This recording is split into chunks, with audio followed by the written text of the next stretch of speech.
Nurses ഒരു ട്രാൻസ്ജെൻഡറിനെ handle ചെയ്യുമ്പോൾ ഉദാഹരണം നിങ്ങളുടെ ക്ലിനിക്കിലോട്ട് ഒരു പേഷ്യൻ്റ് വന്നെന്നിരിക്കട്ടെ.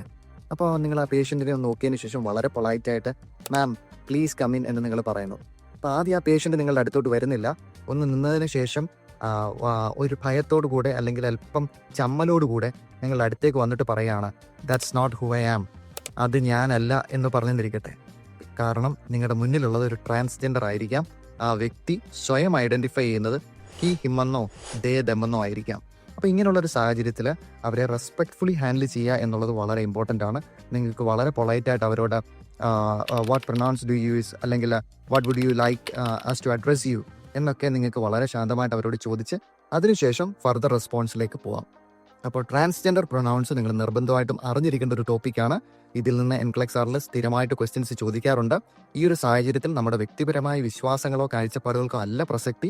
ആ സാഹചര്യത്തിൽ അവർക്ക് പെയിൻ ഉണ്ടാവാതെ, അവരെ വേദനിപ്പിക്കാതെ, അവർക്ക് വാല്യൂ കൊടുത്ത് റെസ്പെക്റ്റ് കൊടുത്ത് ആ സിറ്റുവേഷനെ ഹാൻഡിൽ ചെയ്യുക എന്നുള്ളതാണ് ഇമ്പോർട്ടൻറ്റ്.